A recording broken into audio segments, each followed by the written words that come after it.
Good morning students, welcome to Educraft academy, crafting young minds. So I hope ये lecture जो है, ये last lecture है हमारे चैप्टर नंबर 2 का। ठीक है, that is the basic features of our constitution, और we can say the salient features of our constitution, right. ठीक है, आज हम वो 9th वाला पॉइंट पढ़ने वाले थे। ठीक है, दैट इज इंडिपेंडेंट जुडिशियरी। ठीक है, तो वहीं से हम कंटिन्यू करते हैं। ओके, राइट, यहाँ से बाकी था। ठीक है, इंडिपेंडेंट जुडिशियरी से। ठीक, चलिए। सो यहाँ पर सबसे पहले तो हम समझ लेते हैं कि जुडिशियरी का मतलब क्या होता है। मैं बार बार आपको समझा चुका हूँ जुडिशियरी का मतलब क्या है, लेकिन फिर से एक बार हम देखते हैं। तो जुडिशियरी का मतलब अगर हिंदी में देखें तो कहेंगे ये हमारी न्यायपालिका। क्या है? न्यायपालिका। ठीक है ना, राइट। या फिर जो कहेंगे कोर्ट सिस्टम है हमारा। ठीक है, उसको हम हमारी जुडिशरी का नाम देते हैं। अब ये जुडिशरी इंडिपेंडेंट रखना चाहिए। ठीक है, अब इसका मतलब क्या? What do mean by independent? हाँ, जनरल टर्म्स में अगर इसको कहे तो भाई ये कैसी जुडिशरी होगी? आजाद। पर आजाद किससे? ओके, ये भी एक क्वेश्चन है, राइट। तो आजाद है हमारी कार्यपालिका से, और वी कैन से हमारी एग्जीक्यूटिव एंड हमारी लेजिस्लेचर से। ठीक है, तो हमारे एग्जीक्यूटिव और लेजिस्लेटिव से ये जो जुडिशरी है, जो कोर्ट सिस्टम है, चाहे वो कहेंगे सुप्रीम कोर्ट हो, हाई कोर्ट हो, या फिर हमारे सबऑर्डिनेट कोर्ट्स हो। ठीक है, तो जितने भी कोर्ट्स हैं हमारे देश में, ये कहीं ना कहीं इनको आज़ाद रखा गया है, इंडिपेंडेंट रखा गया है, राइट। ठीक है, from the executive and legislature. ठीक है, समझ में आया टॉपिक? ठीक है, हम किसके बारे में बात करने वाले हैं? ओके, चलिए अब देखते हैं इसके बाद क्या लिखा है।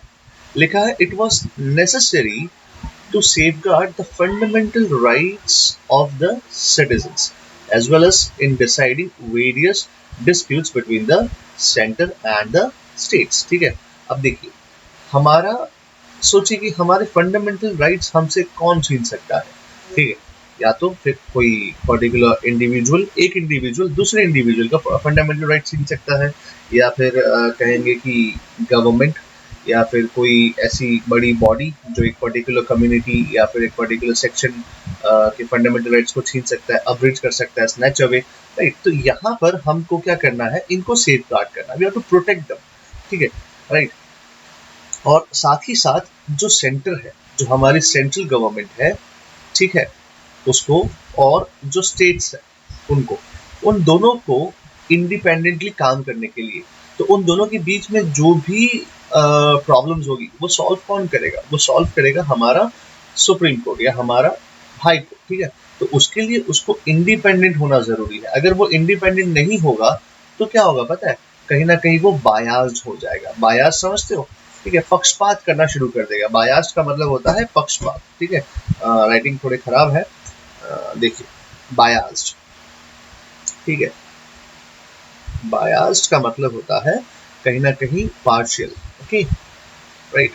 तो पार्शियल होना शुरू हो जाएगा, और ये पार्शियलिटी हम हमारे देश में, जहां पर डेमोक्रेसी है, जहां पर हम इक्वालिटी की बात करते हैं, ठीक है, तो वहां पर तो ये संभव नहीं है। It is not possible, right, यार, कि जहां हम इक्वालिटी भी हो, डेमोक्रेसी भी हो, वहां पर हम पार्शियल हो जाए, नहीं, वहां पर हम बायास्ड हो जाए, नो।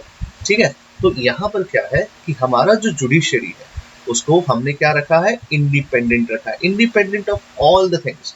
चाहे वो हमारा लेजिस्लेचर हो, चाहे वो हमारा एग्जीक्यूटिव हो, क्योंकि यही लोग क्या करेंगे, ये पावरफुल लोग जो पावर हमसे डिराइव करते हैं, सिटीजन से डिराइव करते हैं, उसके बाद ये पावरफुल लोग हो जाते हैं, और ये लोग क्या करते हैं? कहीं ना कहीं, ठीक है, कहीं ना कहीं जुडिशरी को इन्फ्लुएंस करते हैं, हमारे जजेस को इन्फ्लुएंस करते हैं। ठीक है, तो ये नहीं होना चाहिए। ओके, ठीक है, चलिए अब नेक्स्ट देखते हैं। तो बिटवीन डिफरेंट स्टेट्स, राइट, तो जो डिस्प्यूट्स है, चाहे वो सेंटर और स्टेट्स के बीच में हो, चाहे वो डिस्प्यूट्स डिफरेंट स्टेट्स के बीच में हो, राइट, ठीक है, या फिर different organs of the government. ठीक है, ऑर्गन्स कौन सी है? Executive, the judiciary and the legislature, ठीक है, राइट। तो इनके बीच में जो भी हमारे डिस्प्यूट्स है उनको वो सॉल्व कब कर पाएगा पता है, राइट। वो सॉल्व कर पाएगा जब वो इंडिपेंडेंट है, इंडिपेंडेंट ऑफ एनीथिंग, राइट। ठीक है, यहाँ से यहाँ से यहाँ से, ये तीनों से इंडिपेंडेंट है, ठीक है। जुडिशरी जो हला नहीं है, लेकिन ये दोनों से इंडिपेंडेंट है, राइट। तो ये दोनों से इंडिपेंडेंट जब कब होगा, जब वो आजाद होगा, जब उसके पास ये ताकत होगी कि yes I am independent, right. मुझे ये लोगों के हरकतों से, ये लोगों के एक्शन से मुझे कोई फर्क नहीं पड़ेगा, तब जाके वो इंडिपेंडेंट होगा। ओके, चलिए अब नेक्स्ट देखते हैं। इसके बाद नेक्स्ट टॉपिक क्या है, आ गया इन इंडिया एससी परफॉर्म्स, यहाँ पर एससी का मतलब आई होप आपको पता होगा, supreme court performs all the above duties independently. Yes, it acts as a guardian of citizens fundamental right. सही है, ठीक है। हमारे जो फंडामेंटल राइट्स है, जो 6 fundamental rights are there, right. तो 6 फंडामेंटल राइट्स का वो गार्डियन का मतलब एक तरीके से देखरेख करने वाला, और वी कैन से प्रोटेक्टर, ठीक है। ओके, तो अब देखिए, अगर हमारी जो लेजिस्लेचर है, जो लॉ बनाने वाली जो विंग है, वो क्या करती, एक ऐसा लॉ पास करती है जो कहीं ना कहीं मेरे फंडामेंटल राइट को स्नैच अवे करता है मुझसे, ठीक है। ऐसा कोई लॉ पास कर दिया, तो हमारा जो जुडिशरी है, ठीक है, हमारा जो जुडिशरी है वो क्या करेगा पता है, वो इस लॉ को चेक करेगा, इसकी कॉन्स्टिट्यूशनैलिटी चेक करेगा। क्या चेक करेगा, कॉन्स्टिट्यूशनैलिटी, कि भाई ये जो लॉ बनाया है क्या वो कॉन्स्टिट्यूशनल है, क्या वो हमारे कॉन्स्टिट्यूशन के अकॉर्डिंग में है। अगर उसको लगता है क्या वो फंडामेंटल राइट किसी का अब्रिज कर रहा है, या किसी का फंडामेंटल राइट छीना जा रहा है इस लॉ से, अगर वो टेस्ट करता है, वो भी न्याय करेगा ना, तो वो जांच पड़ताल करेगा, वो स्क्रूटिनाइज करेगा। क्या करेगा, स्क्रूटिनाइज का मतलब ही होता है जांच पड़ताल करना, एग्जामिन करना। क्या करना, एग्जामिन, ओके। तो वो एग्जामिन करेगा वो लॉ, और उसके एग्जामिनेशन पे, उसके स्क्रूटिनाइजेशन पे अगर उसको लगता है कि हाँ भाई ये कहीं ना कहीं ये जो लॉ है, ठीक है, ये जो लॉ है कहीं ना कहीं कैसा है, कहीं ना कहीं किसी का फंडामेंटल राइट इससे छीना जा रहा है, जो एक पर्टिकुलर सिटीजन है, ठीक है, उसका फंडामेंटल राइट यहाँ पर उससे छीना जा रहा है ये पर्टिकुलर लॉ से, तो हमारा सुप्रीम कोर्ट क्या करेगा, उस लॉ को नलीफाई कर देगा। क्या कर देगा, उस लॉ को नलीफाई कर देगा, या फिर कहेंगे नल एंड वॉइड कर देगा, ठीक है, राइट। तो ये कैसे होगा, ये कैसे होगा बेटा, तो ये होगा, राइट, ये कैसे होगा, तो ये सुप्रीम कोर्ट के पास ये पावर है, पावर ऑफ जुडिशियल रिव्यू, ठीक है, पावर ऑफ जुडिशियल रिव्यू। तो जुडिशियल रिव्यू के पावर से वो किसी भी लॉ को क्या कर सकता है, खारिज कर सकता है, नलीफाई कर सकता है। ओके, ठीक है, तो यही लिखा है, क्या लिखा है देखिए, it can declare as null and void any law passed by the legislature or the executive, ठीक है, राइट। अगर हमारा लेजिस्लेचर कोई लॉ ऐसा कोई पास करता है, या कोई हमारा एग्जीक्यूटिव ऐसा कोई ऑर्डिनेंस पास करता है, if it violets any fundamental right of citizen, ठीक है, तो अगर कोई fundamental right of a citizen अगर छीना जाता है उससे, राइट, ऐसे कुछ होता है, तो यहाँ पर वो लॉ को नलीफाई कर देगा, कैंसिल कर देगा, ठीक है, नल एंड वॉइड, ठीक है। इन शॉर्ट वो लॉ खारिज कर दिया जाएगा, वो लॉ जो है वो निकाल दिया जाएगा। ओके, चलिए अब नेक्स्ट देखते हैं। इसके बाद आता है यूनिवर्सल एडल्ट फ्रेंचाइज, ठीक है। आई होप आप सभी को पता होगा यूनिवर्सल एडल्ट फ्रेंचाइज क्या है ना, ठीक है। अब देखिए फिर भी मैं बता देता हूँ यूनिवर्सल एडल्ट फ्रेंचाइज क्या है, बचपन से पढ़ते आ रहे हैं इस चीज को, राइट, फिर भी बताना जिम्मेदारी है। देखिए क्या होता है यूनिवर्सल एडल्ट फ्रेंचाइज सफरेज, कि भाई हर भारतीय नागरिक, each and every citizen of India, ठीक है, who is 18 years and above, ठीक है, जो 18 years है और उससे above है, उनको दिया गया है वोट करने का अधिकार, राइट टू वोट, ठीक है, they have been given the right to vote. Okay, समझ में आया बेटा। और ये राइट टू वोट से वो क्या करते हैं, वो एक्सरसाइज करते हैं अपने मन मर्जी का power to vote someone, to vote a person X, ठीक है, समझ में आया। तो ये है यूनिवर्सल एडल्ट फ्रेंचाइज या यूनिवर्सल एडल्ट सफरेज। मुझे कमेंट सेक्शन में बताइए, ठीक है, what is the present, sorry, what was the past, in past, sorry, in past I'm not able to frame the question, देखते हैं, yeah, तो कहेंगे कि what was the age earlier, earlier, ठीक है, earlier what was the age limit, limit नहीं, क्या कहेंगे, minimum age to exercise the right to vote. Okay, ठीक है, earlier what was the age or age limit or we can say minimum age to exercise the right to vote. ठीक है, अभी कितना है, अभी मिनिमम एज कितना है, 18 ईयर्स है ना, 18 ईयर्स एंड अबव, ठीक है, right, and above, right, 18 years and above, 18 years होने चाहिए, प्लस होने चाहिए उससे, तभी जाके आपको हमारे देश में कहेंगे वोटिंग के अधिकार है। Okay, you have right to vote, समझ में आया बेटा? ठीक है, तो अर्लियर कमेंट सेक्शन में बताइएगा earlier what was the age, ठीक है, टू एक्सरसाइज दिस वोट। अब यहाँ पर देखते हैं क्या लिखा है, लिखा है the Indian constitution adopts universal adult franchise as the base of elections to the Lok Sabha and to the state legislative assemblies. ये स्टेट लेजिस्लेटिव असेंबलीज को हम क्या कहते हैं, हम कहते हैं विधानसभा। क्या कहते हैं, विधानसभा। ओके, ठीक है,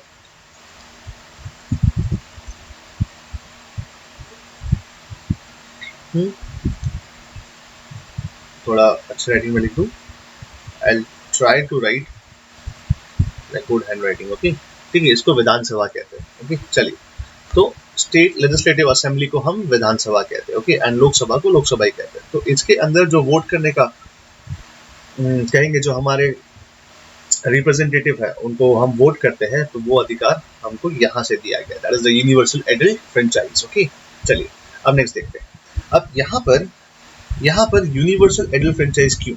पहले क्या होता था, पहले के जमाने में जब हम आजाद नहीं हुए तब है ना, कुछ ही लोगों, कुछ मुट्ठी भर लोगों को ही वोटिंग का अधिकार था, ठीक है। तो पहली बार जब हम आजाद हुए तो हमारे कॉन्स्टिट्यूशन मेकर्स ने क्या किया, उन्होंने ये अपनाया, ठीक है, ये प्रिंसिपल अपनाया, that is universal adult franchise, ठीक है, ये हमने अपनाया, राइट। तो it was an bold experiment. देखो क्या लिखा है, लिखा है the adoption of universal adult franchise by the constitution makers was a bold experiment and highly remarkable in view of the vast size of the country, its huge population, high poverty, social inequality and overwhelming illiteracy, ठीक है, right. मतलब क्या है कि यहाँ पर हमारे constitution makers ने उस जमाने में, आज से 72 ईयर्स बैक, ठीक है, it was a bold experiment, ठीक है, इतना खुला ये कहेंगे स्टेप था कि बहुत ही ज्यादा इसकी सराहना कर सकते हैं उस समय पे। क्यों? क्योंकि हमारे देश का एक तो पहले तो साइज बड़ा था, it was a large size, क्योंकि इतने सारे लोगों को वोटिंग अधिकार देना है ना। तो सोचिए कि आज हम छोटा सा अगर कोई फैक्ट्री है या स्कूल है, उसको अगर मैनेज करना हो तो बहुत तकलीफ हो जाती है एक सिंगल पर्सन के लिए, राइट, ठीक है।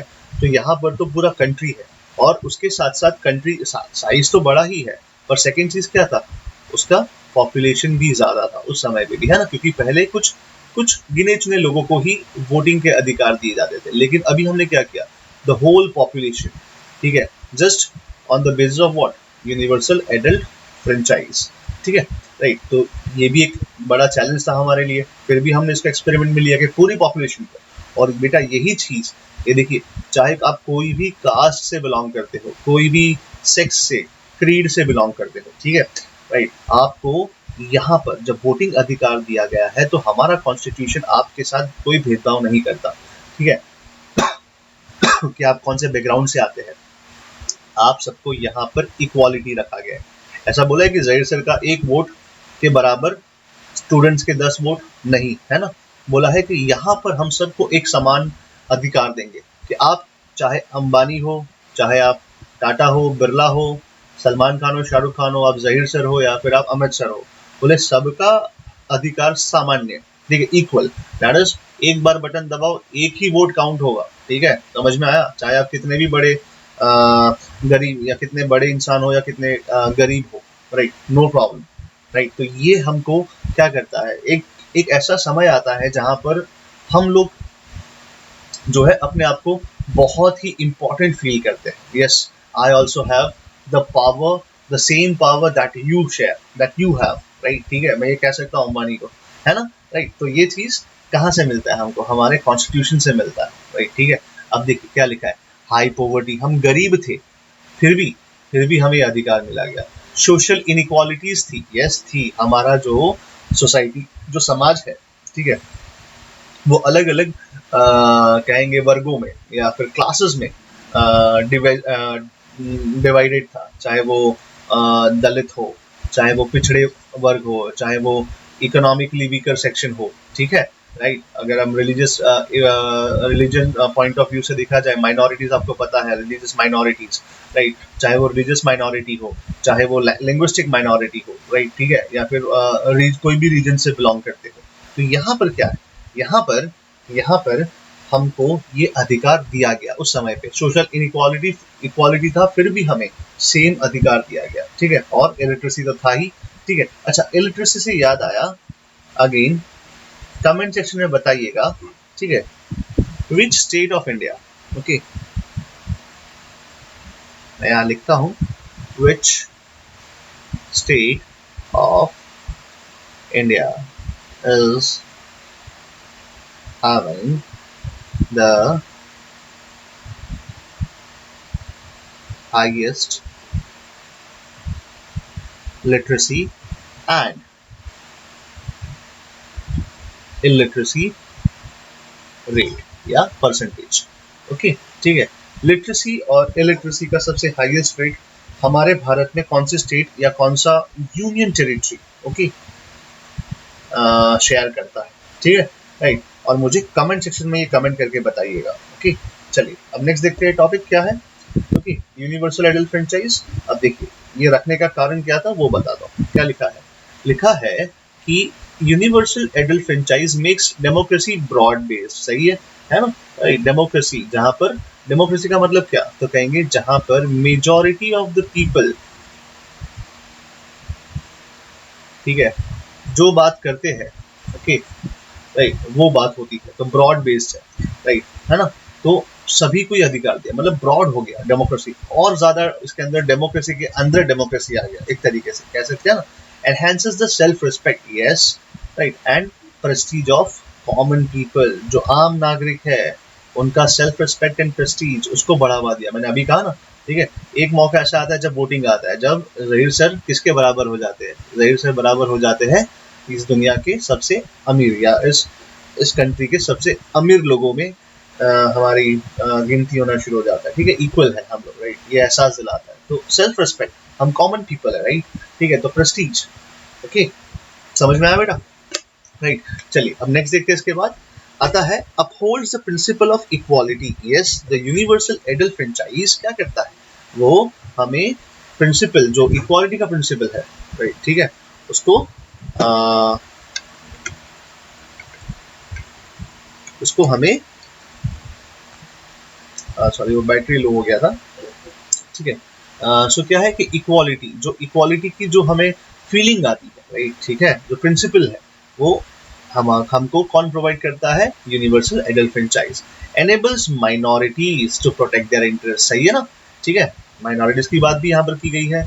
It opens up new hopes for the weaker sections of the society. देखिए क्या है कि उनको भी ये आशा होगी कि हम लोग अगर हमारे पर्टिकुलर रिप्रेजेंटेटिव को चुनेंगे, राइट, तो कहीं ना कहीं हमारा भी अपलिफ्टमेंट होगा, हम भी अपलिफ्ट होंगे, ठीक है, राइट। तो वीकर सेक्शंस भी यही होता है, लेकिन इसके अपने खुद के बहुत सारे नेगेटिव पॉइंट्स भी है, वो बाद में देखेंगे, वो नेक्स्ट चैप्टर में देखेंगे जब इलेक्शंस पढ़ेंगे, 5th चैप्टर में देखेंगे जब इलेक्शंस पढ़ेंगे। अभी ये समझ लीजिए, ओके। चलिए अब नेक्स्ट देखते हैं, उसके बाद जो नेक्स्ट टॉपिक है सिंगल सिटीजनशिप, ओके, ठीक है, ये लास्ट टॉपिक है सिंगल सिटीजनशिप। इसके बाद आपका चैप्टर खत्म हो जाता है, और जब चैप्टर खत्म होता है तब मैं कुछ होमवर्क देता हूँ। होमवर्क क्या है, you have to write the question answers and you have to submit it. मैं एक ग्रुप बनाया हूँ जिसके अंदर आपको सिर्फ सबमिट करने हैं 10 थिंग्स, योर क्या कहते हैं, homeworks, okay, your PDFs, you have to submit it here, right. चलिए देखते हैं क्या लिखा है। इसके बाद लिखा है दो the Indian constitution is federal, ठीक है, हमारा कॉन्स्टिट्यूशन कैसा है, फेडरल है, जहां पर पावर्स जो है डिवाइडेड है between the centre and it's federation, that is the state, ठीक है। अच्छा लिखा ही था यहाँ पर देखिए, and which charges a dual polity, दो तरीके की पॉलिटी, एक सेंटर में भी चलता है, एक स्टेट में भी चलता है, लेकिन it provides for a single citizenship. In short मैं अगर कहूँ, मैं कहूँ that is the Indian citizenship. देखिए जैसे ये भारत है, तो भारत में कई राज्य हैं, बहुत सारे, we have states, we have lot of states, तो हम है ना, ठीक है, एक पर्टिकुलर स्टेट में रहते हैं, जैसे कि फॉर एग्जाम्पल गुजरात में रहते हैं, तो हम गुजरात के नागरिक नहीं है, ठीक है, हम पूरे भारत के नागरिक है, राइट, समझ में आया। लेकिन the same case is in USA, USA में इसका पूरा के पूरा कॉन्ट्रैरी है, क्या है कि अगर आप पहले कोई स्टेट में रहते हैं तो पहले आप उसके नागरिक है, उस स्टेट के नागरिक है, ठीक है, फिर आप USA as a whole, as a country, ठीक है, उसके नागरिक है, मतलब आपको ड्यूअल सिटीजनशिप दी जाती है, एक तो उस पर्टिकुलर स्टेट की और उसके बाद यूएसए एज अ कंट्री की, राइट। आप यूएस सिटीजन है, लेकिन उसके पहले आप क्या है, एक पर्टिकुलर स्टेट के भी सिटीजन है, तो आपको यहाँ पर क्या मिलेंगे, दो अलग अलग लॉज को फॉलो करने का मौका मिलता है, ठीक है, फेडरल लॉज कहते हैं इसको, ठीक है, फेडरल का मतलब वही स्टेट्स, तो स्टेट के लॉज आप फॉलो करते हैं पहले, फिर उसके बाद किसके फॉलो करते हैं, यूनियन के, ठीक है, राइट, वही यहाँ पर लिखा है क्या, देखिए लिखा है, the USA on the other hand each person is not only a citizen of India, देखिए सॉरी सिटीजन ऑफ यूएसए, ठीक है, मतलब यूएसए में क्या है कि हर एक नागरिक या हर एक इंसान सिर्फ यूएसए का सिटीजन नहीं है, लेकिन but also a citizen of a particular state to which he belongs, ठीक है। फॉर एन एग्जाम्पल मुझे नहीं पता उसके स्टेट्स के नाम, लेकिन मुझे एक नाम याद है, कैलिफोर्निया, ठीक है, तो अगर मैं कैलिफोर्निया का सिटीजन हूँ, राइट, या फिर न्यू जर्सी का सिटीजन हूँ, राइट, या उसमें रहता हूँ और मैं उसका सिटीजन, तो पहले मैं किसका सिटीजन हूँ, उसका सिटीजन हूँ, ठीक है, उसके बाद एज अ कंट्री यूएसए का सिटीजन हूँ, समझ में आया, ठीक है, राइट। तो देखिए क्या लिखा है, दस he allows allegiance to both and enjoys dual sets of right, ठीक है, that is one is given by the national government and another by the state government, okay, ठीक है। तो यहाँ पर मुझे कैसे राइट्स फॉलो करने मिलते हैं, ड्यूअल लॉज, ठीक है, दो लॉज, दो तरीके के, एक जिस स्टेट में मैं रहता हूँ उधर, और एक एज अ कंट्री, तो इसीलिए मेरे पास कैसी नागरिकता है, दोहरी नागरिकता है, ड्यूअल सिटीजनशिप है, अगर मैं यूएस का नागरिक हूं तो, ठीक है, लेकिन अगर भारत का नागरिक हूं तो चाहे मैं गुजरात में रहता हूं, चाहे मैं महाराष्ट्र में रहता हूं, चाहे मैं आसाम में रहता हूं, मैं कहीं पर भी रहता हूं, irrespective of my residence of state, ठीक है, मैं कोई भी पर्टिकुलर स्टेट में रहता हूं, लेकिन मैं सिर्फ एक सिंगल सिटीजनशिप का हकदार हूं, और वो सिटीजनशिप किसकी है, भारत की, दैट इज इंडिया, ठीक है, राइट, समझ में आया बेटा, ओके। तो यूएसए में ऐसा नहीं होता। चलिए अब यहाँ पर आता है ये चीज, सबसे इंपॉर्टेंट चीज, ठीक है, और ये एक नेगेटिव पॉइंट भी है हमारे देश का, ठीक है, राइट, नोट नहीं कहूंगा, यहाँ पर मैं कुछ और लिखने वाला था, लेकिन मुझे कुछ और मिला नहीं, इसलिए मैंने नोट लिख दिया, उसका वर्ड नहीं मिला।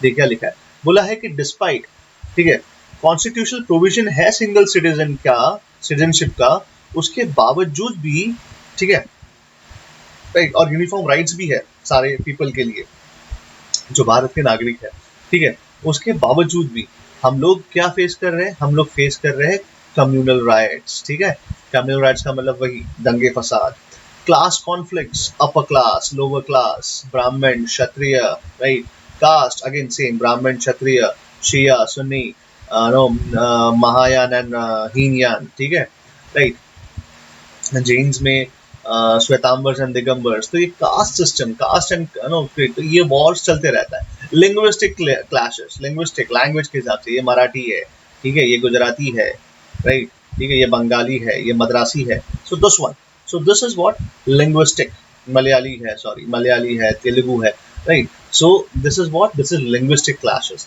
एंड एथनिक डिस्प्यूट्स, एथनिक मतलब क्या, वही कि हम आर्यन है, आप क्या है, आप द्राविडियन है, right, so this is what we have, ये तो हालांकि रेस के हिसाब से हो जाएगा, रेसिज्म है ये तो, लेकिन यहाँ पर एथनिक डिस्प्यूट्स भी एक तरीके से यही है, पर्टिकुलर एथनिसिटी से आप बिलोंग करते हैं, तो आपको इक्वालिटी दी गई है, आप सब इक्वल है, फिर भी क्या है हमारे देश में ये सब चीजें होती रहती है, okay, class conflicts and all that, okay, समझ में आया बेटा, ठीक है, राइट। तो यहाँ पर आपका जो चैप्टर है, ठीक है, वो खत्म होता है, पूरा के पूरा फिनिश होता है, जहां पर मैंने आपको, ठीक है, ये सारे के सारे पॉइंट्स समझाए हैं, ठीक है। एक बार फिर से हम देख लेते हैं, मतलब पूरा चैप्टर नहीं देखते हैं, लेकिन लेंदी कॉन्स्टिट्यूशन क्या है, ठीक है, क्यों उसका वॉल्यूमिनस है, क्यों उसका एलिफेंटाइन साइज है, राइट, ठीक है, वो वाला। फिर फेडरल स्ट्रक्चर क्या है, राइट, यूनिटरी स्पिरिट क्या है, कैबिनेट सिस्टम ऑफ गवर्नमेंट क्या है, पार्लियामेंट, सेक्युलर स्टेट क्या है, वेलफेयर स्टेट क्या है, sovereign, democratic, Republic state. I hope आप सबको ये इसका एक अच्छे से ओवरव्यू मिल गया होगा, ओके, और नहीं मिला है तो I would recommend again you watch the videos, ठीक है। उसके अलावा मेरे पास और कोई रास्ता नहीं है आपको समझाने के लिए, and please do read your text books, it is a must, okay, ठीक है। इसको मैं स्टार मार्क करता हूँ, राइट, इसको आपको कुछ भी करके आपको देखना है, आपको पढ़ना है, आपकी टेक्स्ट बुक पढ़नी है, आपकी टेक्स्ट बुक में क्या लिखा है। और मैंने यहाँ पर कुछ इम्पोर्टेंट डिग्निटरीज के कुछ कमेंट्स को मैंने यहाँ पर इंक्लूड नहीं किया, जैसे कि for example doctor B.R. Ambedkar ने क्या कहा था, जवाहरलाल नेहरू ने क्या कहा था, ठीक है, because this they were the members of constituent assembly, right, and ये सब उन्हीं का ही सब कुछ देन है हमको, राइट, ठीक है। We should be thankful to them कि हमें इतना अच्छा कॉन्स्टिट्यूशन बना कर दिया, राइट, ठीक है। अब नेक्स्ट देखते हैं fundamental rights of the citizen, सबसे इंपॉर्टेंट, जिसकी वजह से हम जीते हैं, हम डेवलप होते हैं, directive principles of state policy, जहां पर सरकार बाध्य है कि वो कोई भी लॉ, कोई भी पॉलिसी बनाए तो इनको फॉलो करके बनाए। इंडिपेंडेंट जुडिशियरी, ठीक है, हमारा जो जज है वो कितना इंडिपेंडेंट होना चाहिए ताकि वो सेंटर और स्टेट्स के बीच में जो डिस्प्यूट्स है वो सॉल्व कर पाए, या फिर माइनॉरिटीज के इश्यूज को सॉल्व कर पाए, right. So those are the different things. Universal adult franchise और जॉइंट इलेक्टोरेट क्या है, अच्छा, joint electorate and separate electorate, ठीक है। देखिए, जब 1909 था, ठीक, हालांकि 10th का टॉपिक मैं अभी समझा देता हूँ, आए थे मॉर्ले मिंटो रिफॉर्म्स, या फिर मॉर्ले मिंटो या मिंटो मॉर्ले, कोई भी कुछ भी कह सकते हैं, ठीक है, राइट। इसके अंडर हमको दिया गया था सेपरेट इलेक्टोरेट्स, ओके। अब सेपरेट इलेक्टोरेट्स क्या है, तो कहेंगे एक मुस्लिम कैंडिडेट, सिर्फ मुस्लिम्स को ही दिया गया था ये, ठीक है, एक मुस्लिम कैंडिडेट, हाँ, ठीक है, एक मुस्लिम कैंडिडेट को सिर्फ जो इलेक्शन लड़ रहा है, ठीक है, ये मुस्लिम कैंडिडेट इलेक्शन लड़ेगा, ठीक है, तो उसको सिर्फ कौन वोट कर सकता है, सिर्फ मुस्लिम्स ही वोट कर सकते हैं, ठीक है, और कोई वोट नहीं कर सकता, समझ में आया। तो जितने भी मुस्लिम्स है वो सिर्फ मुस्लिम कैंडिडेट को ही वोट कर पाएंगे, राइट, ठीक है, और किसी को वोट नहीं कर पाएंगे। इसका मतलब क्या, इसका मतलब कि इनको अपर हैंड दिया गया था, right. And same later on जब सिखों की बारी आई तो सिख ने भी यही चीज की मांग की कि हमें भी क्या चाहिए, सेपरेट इलेक्टोरेट चाहिए। सोचिए अगर ये आज ऐसा होता तो देश कहाँ का कहाँ होता, बर्बाद हो चुका होता देश, है ना, राइट। क्योंकि अगर सीधी सी बात है, अगर मैं मुस्लिम हूँ, राइट, और मुझे बाध्य किया जा रहा है कि मैं सिर्फ मुस्लिम को ही वोट दूंगा, तो हमेशा, भले वो मुस्लिम खराब हो अच्छा हो, मुझे तो हमेशा उसी को ही वोट देना है। अगर मैं किसी सिख को वोट देना चाहूँ तो मैं नहीं दे पाता, राइट, ठीक है। तो ये क्या है, ये सेपरेट इलेक्टोरेट्स थे जो हमें दिए गए थे थ्रू द एक्ट ऑफ 1909। लेकिन हमारे कॉन्स्टिट्यूशन मेकर्स ने कितने अच्छे से जॉइंट इलेक्टोरेट का जो प्रोविजन है वो ऐड किया हमारे कॉन्स्टिट्यूशन में। बोले चाहे irrespective of your cast and class, right, ठीक है, चाहे आप मुस्लिम हो, सिख हो, ठीक है, हिंदू हो या कोई भी हो, ठीक है, आप किसी को भी वोट कर सकते हैं irrespective of your cast and class. और सामने भी जो भी कैंडिडेट है, ठीक है, वो भी भले ही किसी भी रिलीजन से बिलोंग करता हो, ठीक है, इरिस्पेक्टिव ऑफ दिस। तो यहाँ पर क्या है, जॉइंट इलेक्टोरेट हमें दिए गए, ठीक है। लेकिन इसके पहले सेपरेट इलेक्टोरेट क्या है वो समझ में आ गया आपको, ठीक है, कि एक पर्टिकुलर कम्युनिटी के लोग एक पर्टिकुलर कम्युनिटी के ही मेंबर्स को चुनकर भेजते थे। एंड सेपरेट इलेक्टोरेट्स में पहला सेपरेट इलेक्टोरेट किसको दिया गया था, मुस्लिम्स को दिया गया था, ओके, ठीक है, राइट। चलिए, अब उसके नेक्स्ट क्या है, सिंगल सिटीजनशिप, ये तो अभी आपको समझा दिया था, ठीक है, राइट। तो ये यहाँ पर हमारा पूरा चैप्टर खत्म होता है। आई होप आप लोग पढ़ चुके होंगे पूरा चैप्टर क्या है, ठीक है, ओके। चलिए, शुभ रात्रि, शब्बा खैर, bye bye, good night, stay home, stay safe.